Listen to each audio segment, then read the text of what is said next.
Music. We hear it while food shopping, waiting at the doctor's office. We sing along to it in our cars, convinced we sound just like Beyonce or Mick Jagger. Music. It makes us happy, it makes us move. It makes us remember and sparks creativity. Sadly, many people think of music as merely a form of entertainment or luxury. And as schools face funding cuts, music and arts programs are some of the first to get cut, rationalizing that they aren't as important as other core disciplines such as math and science. But what if I were to tell you that music is more than a form of entertainment, more than a luxury for only those who can afford to buy the instruments, the music lessons, or tickets to performances? That music has the ability to embrace diversity and change a school culture. Now, thanks to a lot of research, we already know that music offers its listeners, students, and performers many benefits. Everything from increased intelligence, boosting academic performance, fulfilling the social, emotional, and cognitive needs of youth, even decreasing anxiety and depression. For older adults, engagement in music has been shown to offer a sense of purpose and accomplishment, even contribute to their overall well-being. Musical performances offer college students an out-of-the-classroom experience, which can strengthen their commitment to education, college, and their community. There's no denying it. Music improves our quality of life. And for children who are refugees, there are additional perks. Music has been shown to boost one's self-confidence, empower them, even strengthen their language skills. Music can stir up emotions and memories, which can connect children to their past and their culture, thereby confirming its relevance and appreciation. I want to tell you what music is doing for one school, Diehl Elementary School. Diehl is located in Erie, Pennsylvania, which is your typical Rust Belt city. We're faced with social and economic challenges, but we remain optimistic, and Erie continues to reinvent itself. One interesting characteristic about Erie is our large refugee population. Erie is one of 5 major resettlement cities in Pennsylvania. Now, despite its economic challenges as a public school in Erie, and in light of its diversity, Diehl is a lucky school. Among the students at Diehl are refugees and other new Americans. Students come from over 24 different countries, and there are over 15 different languages spoken at the school. But I don't want you to think about Diehl as a poor school. It's not poor, it's rich, with skilled and engaged teachers. The hallways vibrate with colorful artwork, and flags from around the world hang proudly on the walls. School can be a difficult time for any child, but school can be especially challenging for children who are refugees. In addition to adjusting to their relocation, these children often experience school-placed bullying, language barriers, racial discrimination. And to remedy these hardships, children are often encouraged to assimilate to mainstream society, thereby shedding their cultural heritage. There's another solution, and Diehl is fully embracing it.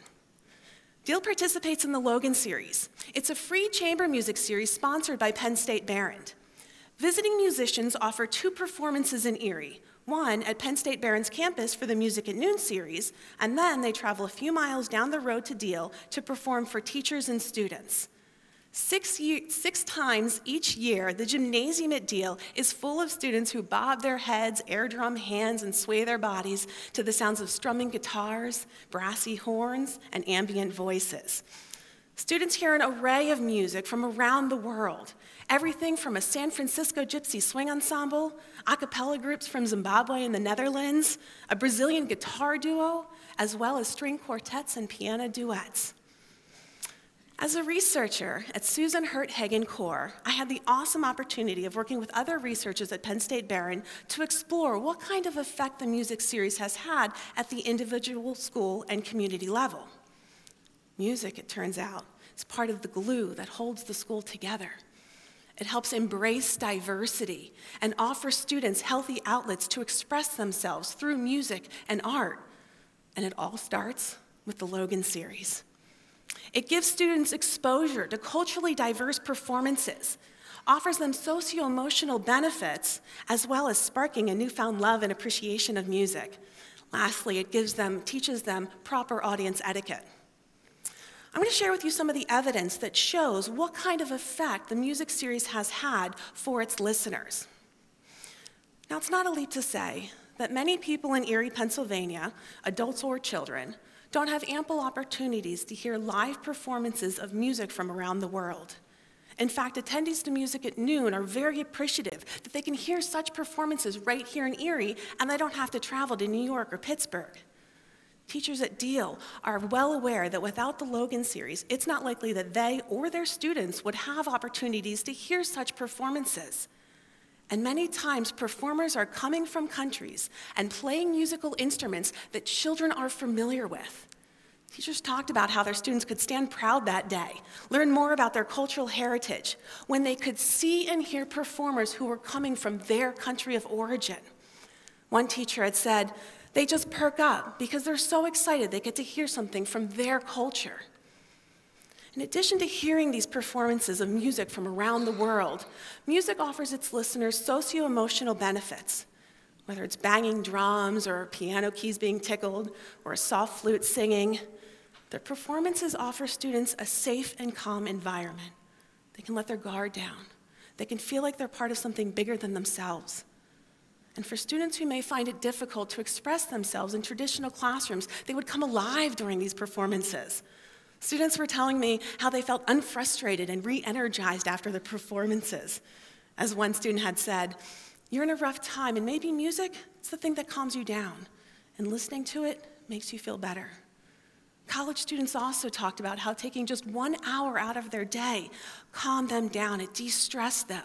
And they were able to tackle the rest of their school day more focused. Now, in addition to hearing live musical performances and feeling good in the process, the Logan series has given fuel to a lifelong relationship with music, or, in the case of Diehl students, sparked a newfound love and appreciation of it. Attendees to Music at Noon talked about how attending the performances motivated them to stay active in their own musical creations. Diehl students enthusiastically told me that the ukulele, the violin, or the piano was their favorite instrument, and they were eager to become skilled performers themselves. As one student said, if you want to be a musician when you're older, you can learn more about what instrument it is, how much sound it makes. And if you love it, you can just keep on playing. And these students are in luck. Diehl actively cultivates artistic and music expression and appreciation, as evident in their yearly Multicultural Day celebration and offering them music lessons. At a societal level, this is really important. Getting kids involved in playing instruments is an extracurricular activity, thereby giving them something constructive to do with their time and skills. While some students may be running amok after school, others are learning how to play the drums, the guitar, or the flute, spending their time productively. Now, if anyone here has children, or you've just been in close proximity to children, you know that sometimes, well, most times, they are noisy and active little things.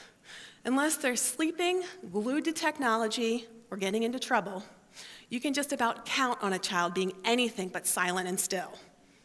That's not the case for Diehl students when they're at performances. Diehl students sit quiet and respectfully. And learning proper audience etiquette doesn't just benefit the performers, who are very appreciative of having such a respectful audience, but by teaching students how to behave during performances gives them social skills they can use later on in life. As one teacher elaborated, we're helping them be better adults by teaching them how to interact with each other and interact with people coming in they don't know. And because of having such a good reputation as audience members, Diehl students get to see an additional performance each year. One grade for each performance gets to come to Penn State Barron's campus for a Music at Noon series. And the benefits surpass a field trip, and let's admit it, field trips were always the best part of grade school. It was always going to be a fun time when a school bus came up to school, took you off of school grounds for a few hours, but the benefits go beyond that. Students get to sit with community members and college students. They get to see what a college campus looks like, and as a result, they may come to see themselves as college students one day. Think about it. Music. Music has transformed the entire school culture. Teachers across disciplines actively work together to make music relevant to their students beyond a mode of entertainment. Students learn about the history and origin of different instruments. They learn about the countries and cultures of where performers are coming from. Students are encouraged to express their appreciation and love of music in their writing and art classes. Music has done all of this. Whether 7, 17, or 70, it's clear that just 6 performances a year have had a great effect at the individual, school, and community level. But what does that mean for the rest of us? At a time when art and music programs are being cut, and when schools are facing funding cuts, I encourage you to remember that music is more than a form of entertainment. Participating in music, song, and dance offers benefits at the individual and community level. Take advantage of local endeavors that embrace music and arts programs. If you're in a position, help fund these programs, especially if they're catered for the youth. And if you're in the Erie area, stop by Penn State Barron for Music at Noon. We would love to have you. Take better advantage of venues in your area. And look, actively seek out other people who are looking to embrace music and art programs. Collaborate, share your resources. We need music. It's an important part of our lives. We can't live without it. A community member had a really nice way of explaining it. They said, I always say music is a lifetime sport. You can play football until you can. You can play tennis only if you have a partner. But music you can participate in by listening or singing or playing an instrument. Every child should be exposed to music in some way. It will stay with them. Music is the answer for some of the problems we have. It's a shared thing. It's a shared thing. Music is a universal language. It's powerful. It can start a revolution. It can connect people from culturally diverse backgrounds and across generations. It can even bring the hills alive. And during uncertain times, music can be the answer. It can give us hope. It can empower us. It can bring us together. Music helps us envision our future. The right song at the right time can make a big difference. Because as Bono said, music can change the world because it can change people. Thank you.